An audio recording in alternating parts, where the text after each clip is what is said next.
Hey, college football fans, I'm Ivan Mazel. On the latest Championship Drive podcast, Alabama up, Ohio State up, Texas A&M down, and Baylor down for a while.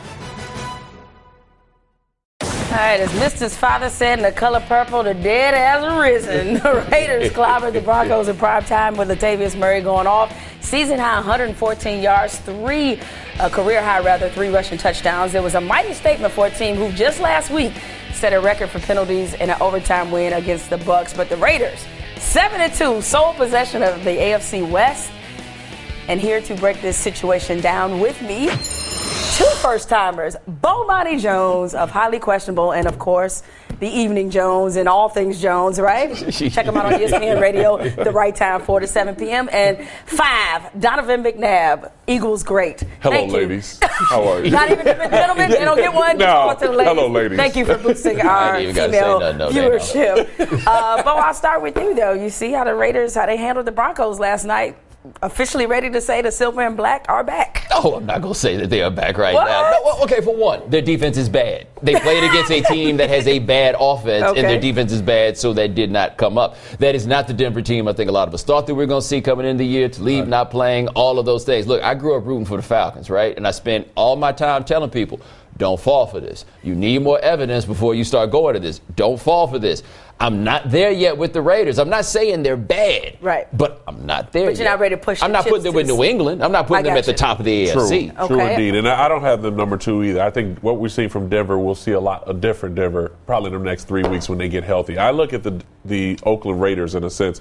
Yes, here we come for Derek Carr. This is an opening for him, and he will get paid, probably be the highest paid quarterback. Latavius Murray is starting to make a name for himself. Amari Cooper is a top 5 wide receiver in this league, and he's proven. So I look at Crabtree. This is a different Crabtree than we've seen in San Francisco. We can say because of quarterback play. I think it's more of him mentally because now he's at ease at this particular point, and he can just go out and play football. But defensively, they're awful. Let's just say it. I mean, take Khalil Mack out of the equation. Their defense can't stop anybody. And in order for you to win in this league, especially in the playoffs, you got to play strong defense, you got to run the football, and your quarterback can't turn the football over. So to put them at behind New England, I can never say that at this point. I'll probably put them 3, maybe 4 in the AFC, but I like what I'm seeing right now offensively. And we forget what happened to them and the Chiefs, and I know it has kind of become a thing where we don't want to give the Chiefs as much credit because we don't know sometimes how their season or situation will play out, and they got Alex Smith, and I know he didn't play this week, but nevertheless, there's something that makes you scratch your head about them. It's no shame in being second to New England. It's no shame in being third to New England. And we're going to talk about the Steelers in a moment. They were considered to be the team that is most ripe to challenge New England for anything, but I think the jig may be up with them, and again, we'll discuss that in a moment. I'm at least ready to say that the Raiders are competent and capable, and I think that's okay, right? It's okay to say that. It's a step. Like, everybody wants you to be great right away and be like, no, they're the best team, and I get it. We're in the hot take business. That's what we do, but it's okay to say that they have made a step. They have progressed. They are no longer awful. They are no longer an embarrassment. They have a amazing offense that we all see, but I'm with you, 5. I think they got a lot of questions on defense. It's just like, when you ask a friend of yours, man, how your girlfriend look? She's like, look, she has a great personality. It's like, she cool as hell. Yeah, you know what I mean? Cool, man. You want to hang with her. She cool. But I like what Jack Del Rio's been doing. And you got to understand, he's been going for it on 4th down a couple of times where all of a sudden he's like Riverboat Ron when Ron was successful in Carolina. But defensively, they have to do a much better job. Now, the Denver Broncos offensive line looked bad last night. They look bad. Their running game looked bad. Trevor Siemian looked bad. But I just think things will get cleaned up. Their defense is strong. Now, they have to get back healthy. And the same with Kansas City. They need to get back healthy. And it's not about Alex Smith getting back healthy, but it's more on the defensive end and the running attack for Kansas City. So are they the best in their division? I don't think they're the best in their division. I think Denver is still number 1, and Kansas City might be fighting for number 2. Now, you brought it up a second ago. Adam Schefter reported that the Raiders are prepared to give Derek Carr Andrew Luckish kind of money. Bo, what you think about that? Well, here's the thing. Quarterbacks that have come to the NFL from 2012 through now, right? After you get past Andrew Luck, who's been better than Derek Carr? And you can make an argument in some ways that Derek Carr at points has been better than Andrew Luck has. So if that's the benchmark, what the quality of play that you get from Andrew Luck is, then I think you make the argument that Derek Carr is worth that kind of money. But I think that speaks more to the quarterback situation overall than it does about Carr, who I think is good, but I'm not as sold on as other people are. You know, I look at it in the sense that he's an MVP candidate. He's coming into, I think, it's his third year. And, yes, you have to talk about contract because if you wait another year, it's only going to go up. And so I think I look at Matthew Stafford possibly getting a new deal as well. Again. Matt Ryan getting a new deal. And so I think for Derek Carr, he's the bench because he's the youngest, and you better get him early. I think sometimes you know it when you see it, and I see it. I think at this point we already know what that market looks like. If you can lock a guy down, you got to go ahead and lock him down. Yeah. Speaking of big-time quarterbacks that are young, yes, it was the Browns, but Dak Prescott did the damn thing again, and now the Cowboys have won 7 in a row. Dak not only set a Cowboy record for most touchdown passes in a season by a rookie after tossing, of course, 3 against the Browns. And yet here we are asking Jerry Jones the same old question, and he has the same old non-answer. You had said last week that Romo wouldn't be ready for Cleveland. You made that statement right after the Philly game. Is the door more open for Romo to be at least available for Pittsburgh? Yes, he's a week better off. He's stronger. He's certainly quicker. All the things that you would expect. Another week and a good week on his part of strengthening and conditioning. So could he be active against Pittsburgh? Well, unlike last week, I wouldn't expect him. Might as well just start every answer to that question like, see what had happened was. For the season, Dak's 83.7 total QBR is the best by any player in his first 8 career starts since total QBR was invented. Bo, I know you have an especially interesting take on this situation.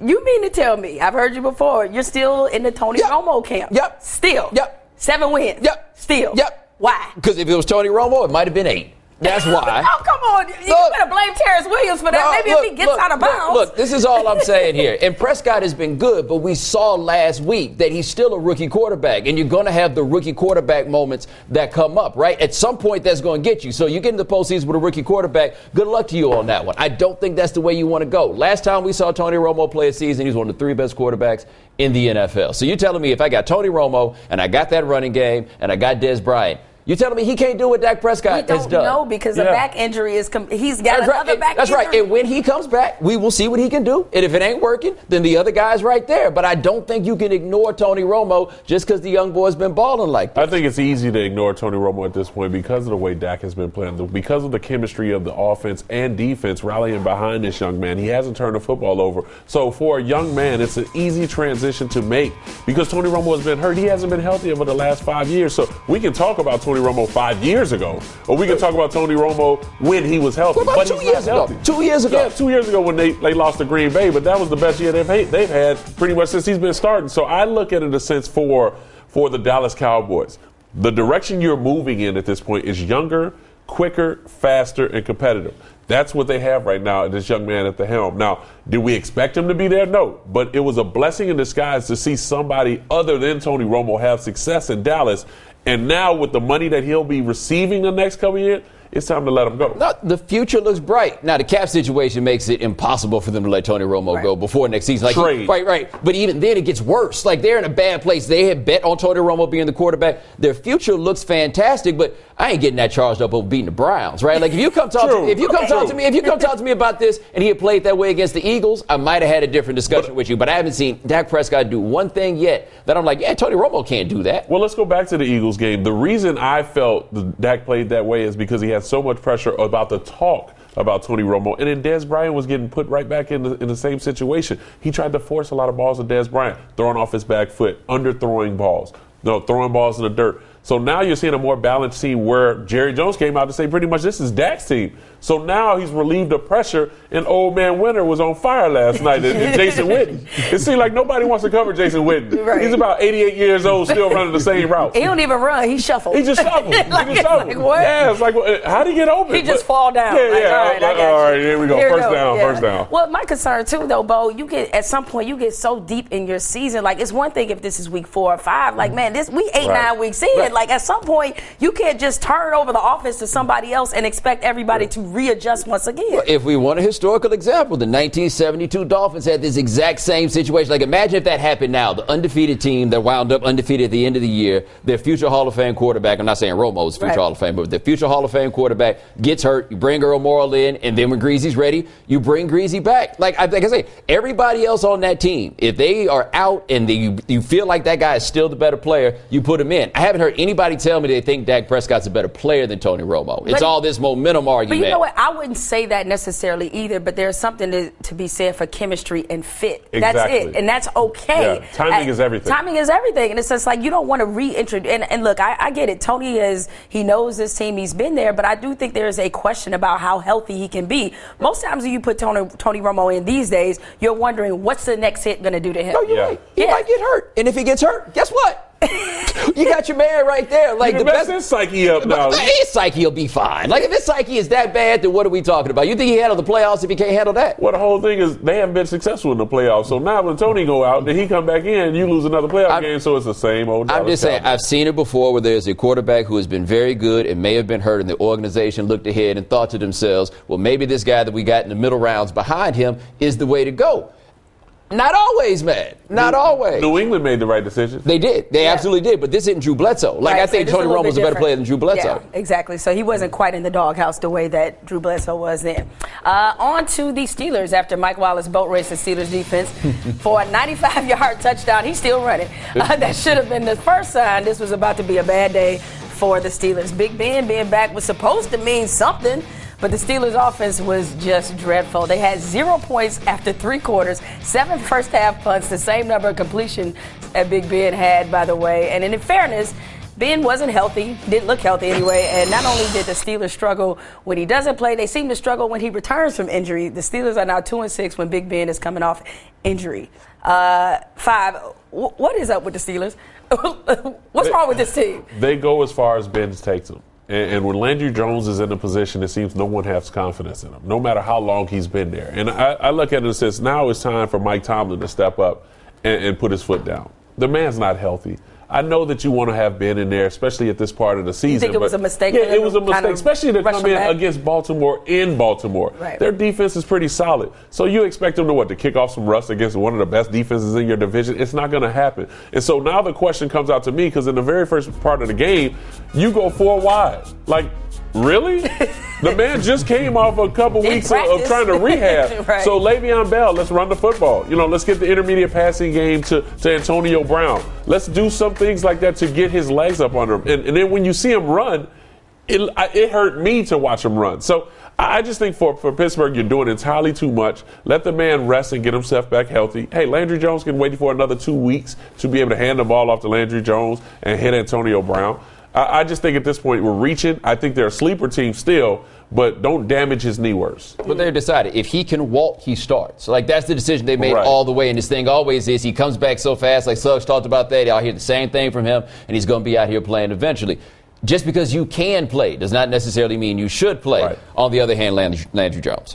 Right? And that's where they are, where they got to look at those dudes and be like, yo, Ben says he can play, but it's cool. We still going to play him. Right. You got to be the one to look those dudes in the eye and tell them that. I don't know if I can be the one to do it, but you wind up with a guy who's out here before he's ready to play, and then you see what the results are. Okay, but even absent of the injuries, I still have some questions about what exactly is this Steelers team. They got blown out by the Eagles, right? And we see where the Eagles are now, and that was with Big Ben. And it's kind of like this team, they either play down to the competition at times, or you just don't know what to expect. And this is supposed to be one of the more consistent, better teams in the AFC, and at times they just have you scratching their head like, what is this team, and why do sometimes they seem to just kind of fall off the map? The first part of the season, everyone jumped on every bandwagon. All of a sudden, you got the Denver Broncos, the Minnesota Vikings, the Pittsburgh Steelers, the Philadelphia Eagles.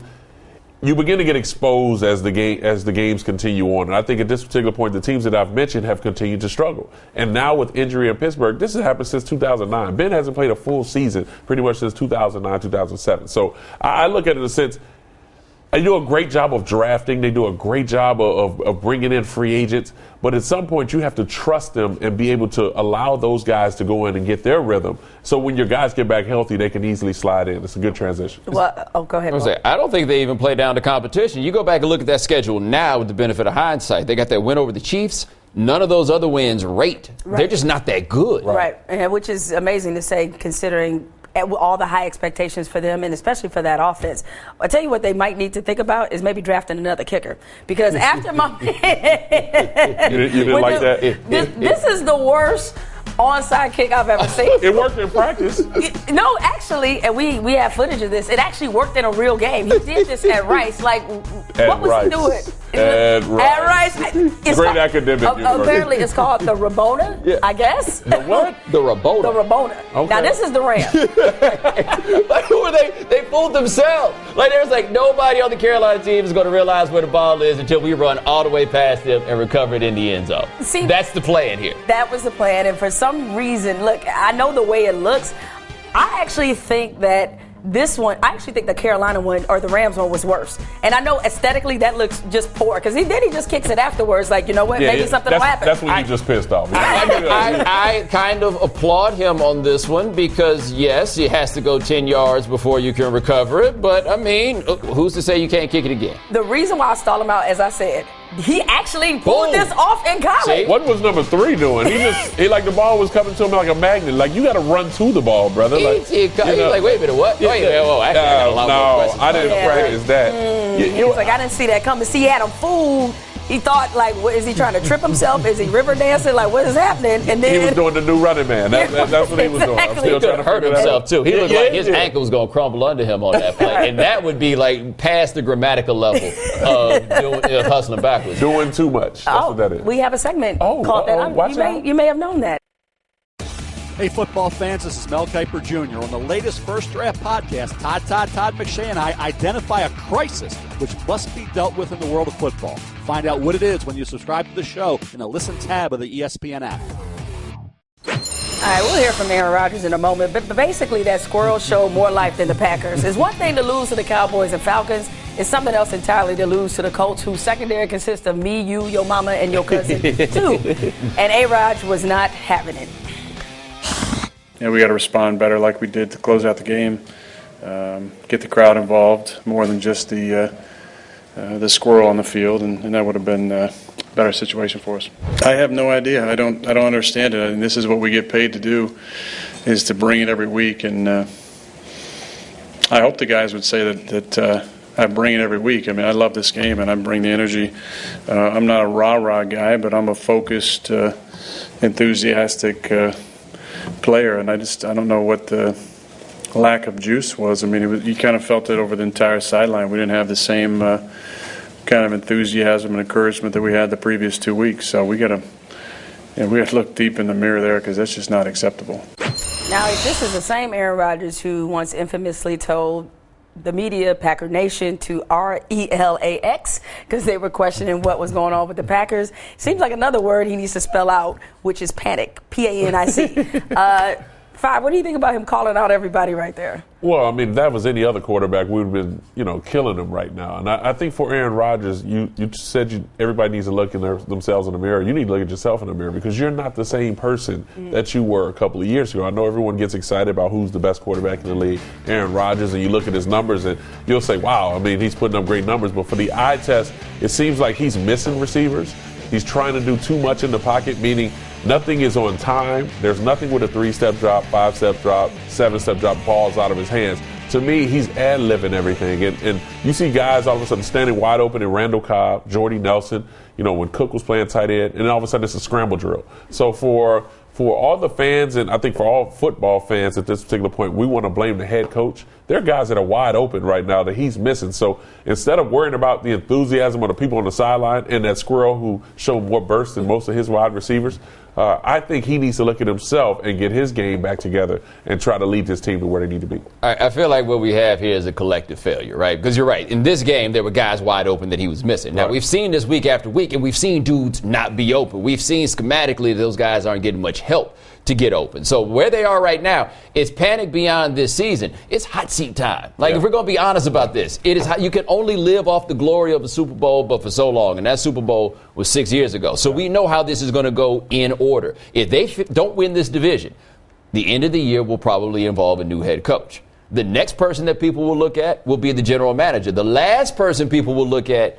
is Aaron Rodgers. Right or wrong, if I have to bet on one guy that I think has still got it out of Ted Thompson, Mike McCarthy, and Aaron Rodgers, I'm still going with Aaron Rodgers, but it's still crazy to look at him now and you ask yourself, what happened, when, and how? Yeah. Because it was like the midpoint last year. It went bad, and they were in the 30s in yards per attempt passing last year, and it isn't much better this year if it's better at all. And it's hard to think that guy who was as good as anybody we've ever seen as recently as 2 years ago now looks like another dude, except for the flashes where he still looks like Aaron Rodgers. Well, it is interesting because it's not like he forgot to play quarterback. It's not like he's coming off an injury. And yeah, we expected maybe a little bit of rust that needed to be kicked off between him and Jordy Nelson, with the fact that Jordy Nelson, I don't think he played the entire preseason. So you knew it's going to take a moment for them to kind of, sort of get their chemistry back together.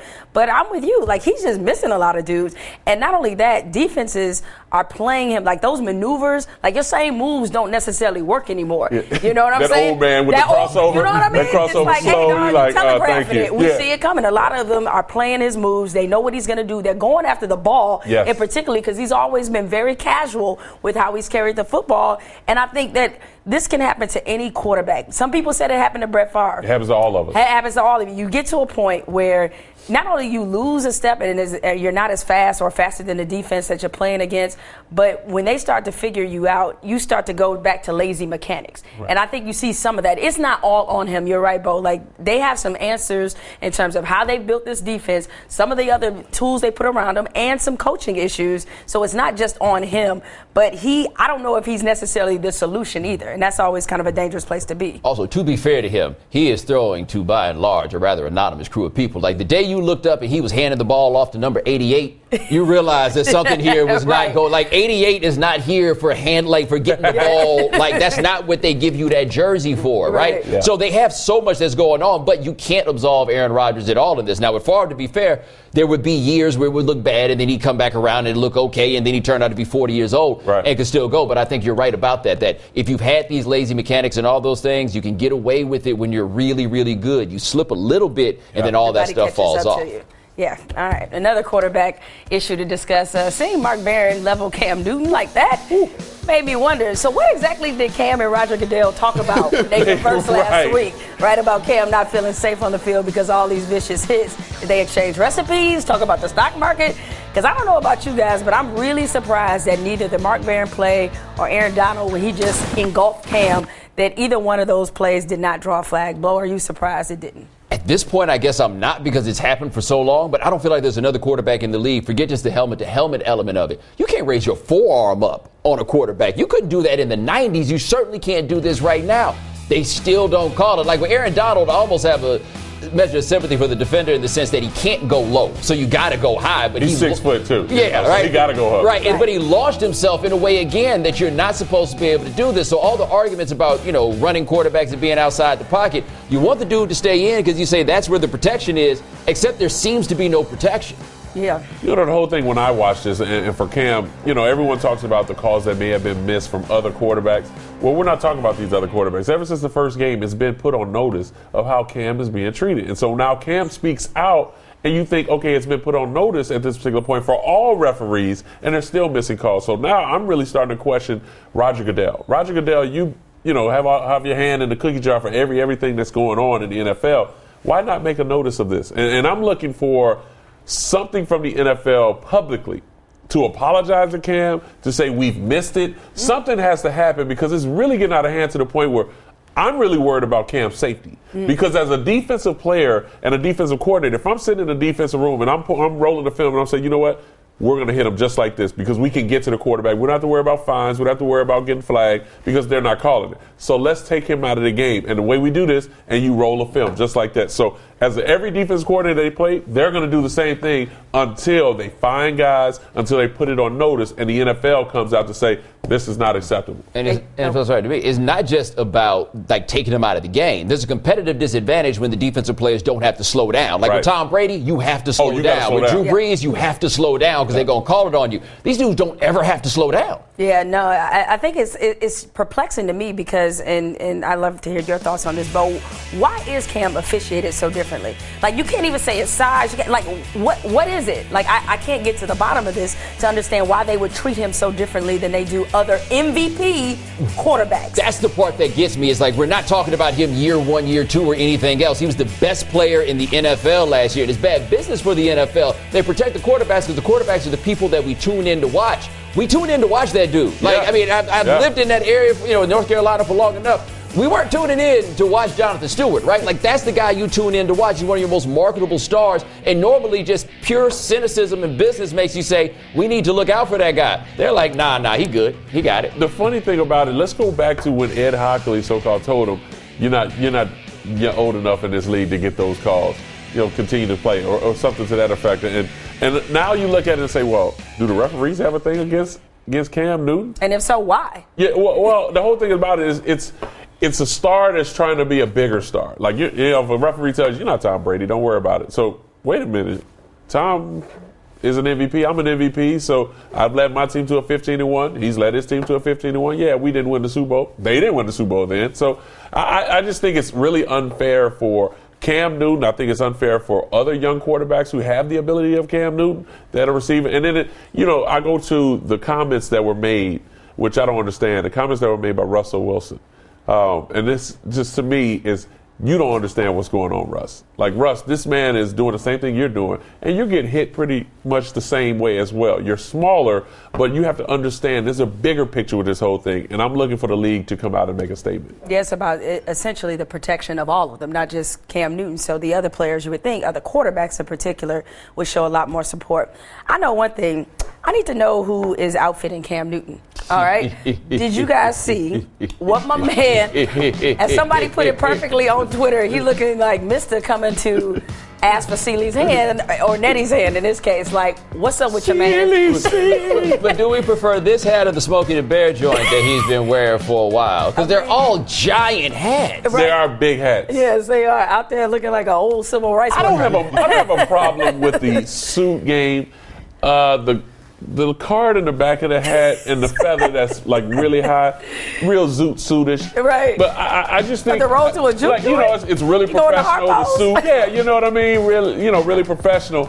It's just, for Cam, it's like, just leave the hats alone, man. Yeah, the suit's a step up, though, because he was doing that ski weed couture last week, right? True. Like that was not what was hot in these streets, right? But we didn't see the pants leg either. They might be capri-ish. Yeah, you got a point. I knew this as a gentleman with five suits. And he out here selling clothes in stores, too, man. Like, I just don't know who's looking up like, I got to get me some high waters. Yeah. Just like that's hot, man. Right. Put them on. I'm good. The Easter Sunday Men's Day special.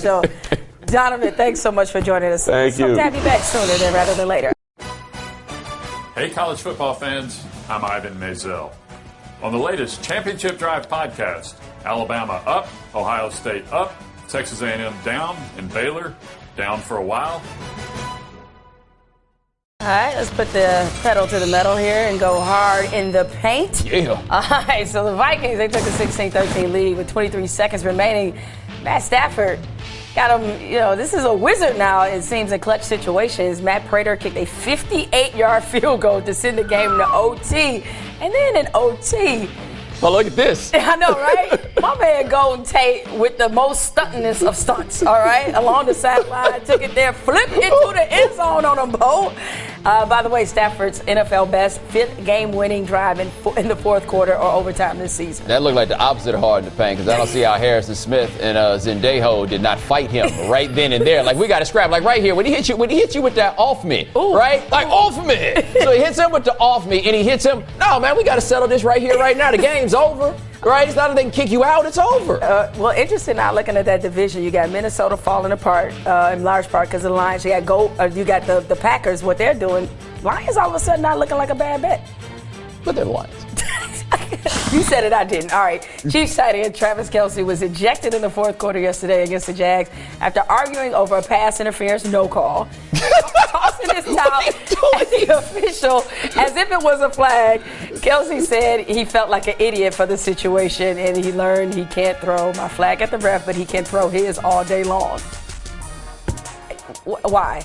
You feel like an idiot now, because I done seen clips of that little television show. Now is the moment that you feel like an idiot. Like, this is what it took to drive that whole thing over the top. And now he's dapping people up. Yeah, well, here's the thing. Unfortunately, in today's NFL, with all the talk about ratings and what's wrong with the league, nobody has any sympathy. Nobody's going to cape for this ref. But let's be real. Bo, you and I both know this. If his name is not Travis Kelce and he doesn't play for the Chiefs, we are having an entirely different conversation about his behavior. Let Odell Beckham throw something at the ref. Are you kidding? And people freaking out about him in the net, and him in the net just trying to have some private time, all right? Well, there's that. Right, there's that part of it, but that was just ridiculous. All right, the Jets had to settle for a field goal.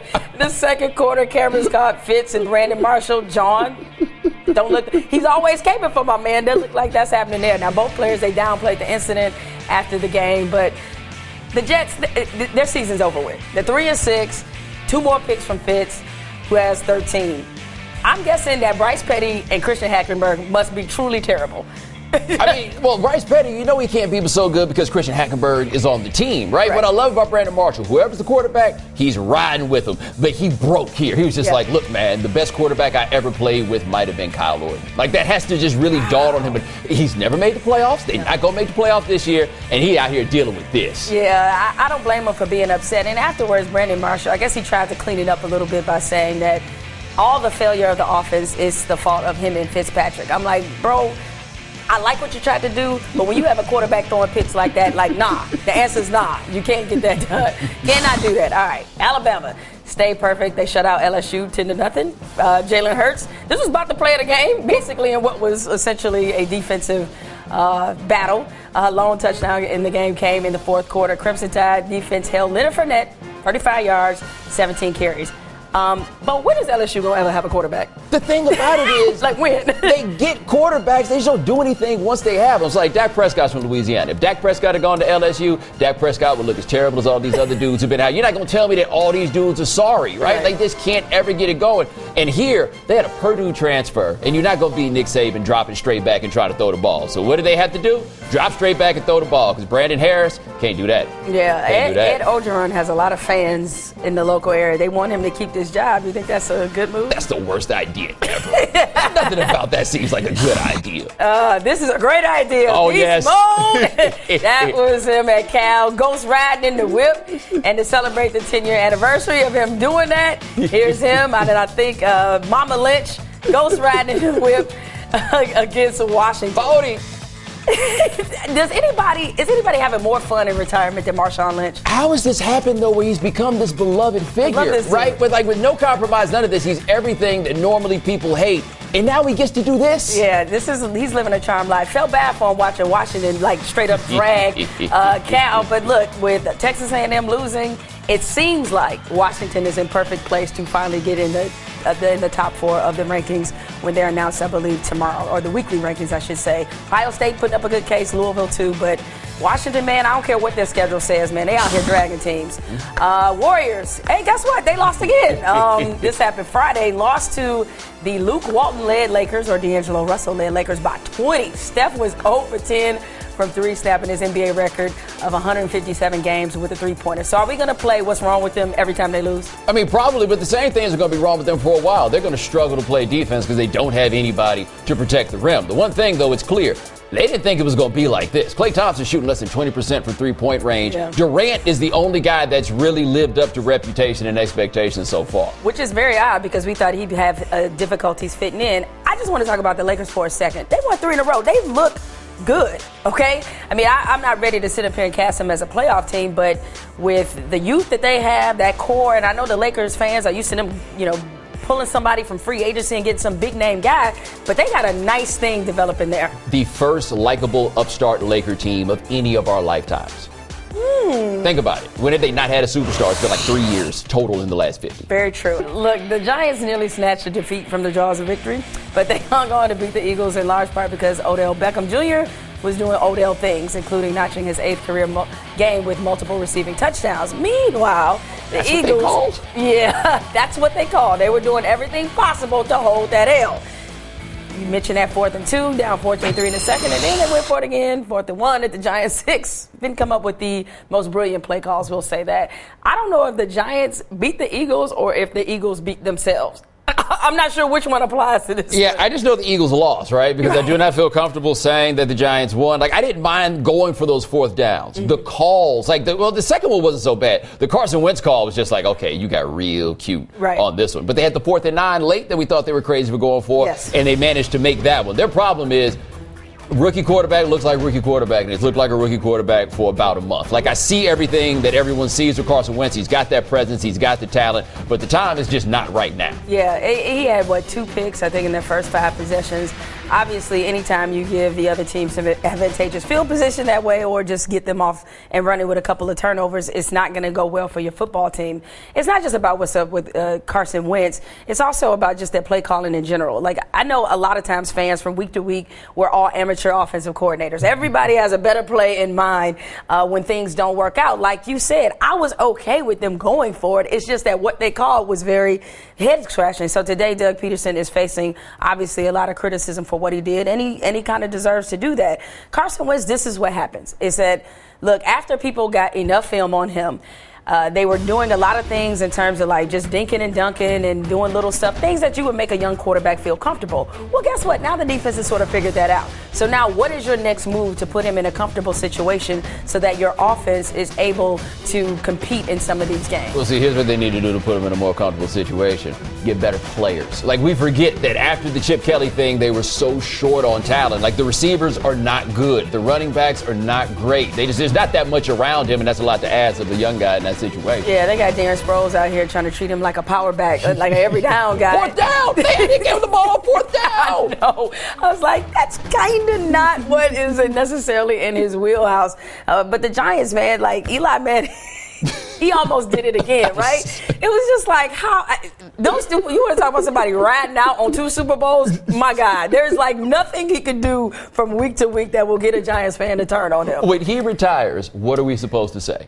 I don't know. Right? Because he won 2 Super Bowls. Right. And you cannot take those 2 Super Bowls away. No. And then there's everything else. Right. What am I supposed to say? Don't know. I mean, as it is, there's a lot of debate. Like, is he a Hall of Famer? No. There ain't no debate. The answer is no. He is not a Hall of Famer. Okay. Jim Plunkett got 2 Super Bowls, too. Not a Hall of Fame. That is a perfect example. All right. Time to close out a healthy Monday show.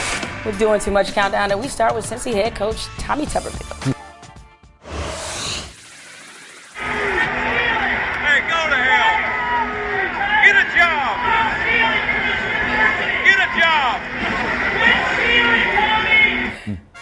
All righty, the good a job, crackback. By the way, Tommy Tuberville, he did apologize. I almost said the same thing to somebody 20 minutes ago, but instead, I chilled. Look, thank you for chilling on our fine, viewers out there. Some of them, they may not be at work. Oh, no, some of them are going to work later. I don't think it was the dude I was talking about, right? But other people, they go to work later. Ain't no shame in that. Yeah, well, I have to say I appreciate a coach that, doesn't mind mixing it up a little bit. That's kind of funny.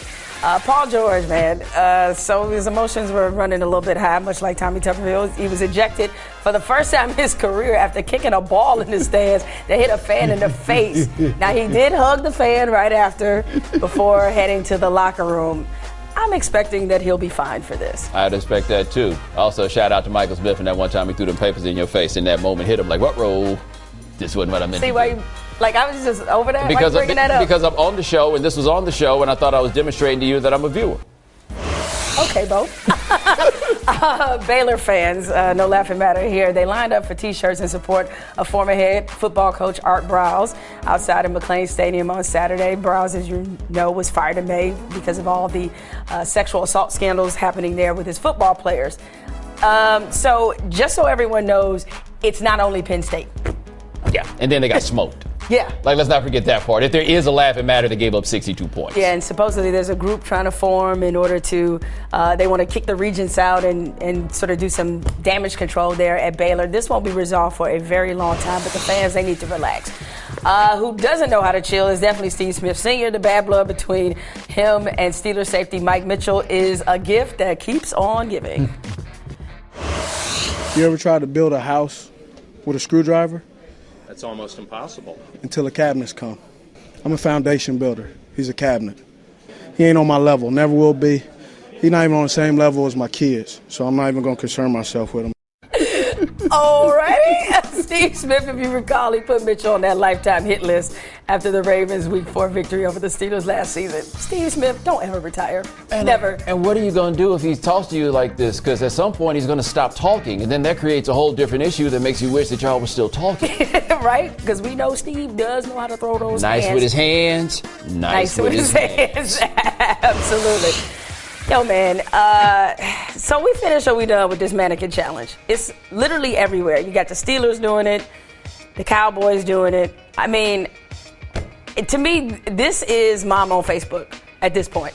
Like, it's already worn out its welcome. Yeah, but there's like a jump around quality to this that is so popular because anybody can do it. Yeah, and look, you ain't about to be doing this with the razor by my line because all it takes is a sneeze, an itch, or something. Well, I mean, back when that was a relevant concern in my life. But like right there, nah, man, we ain't gonna play like that. And if you go do that, where is the DVD man and the T-shirt man and the meat man? Are they not part of it? Oh, no, they not staying that still. That's they get caught by the police. Or the tube sock man. The tube sock man is always good. He's always good. Well, both, thank you so much for joining us. Thank you. Might have to do it again. He survived for now.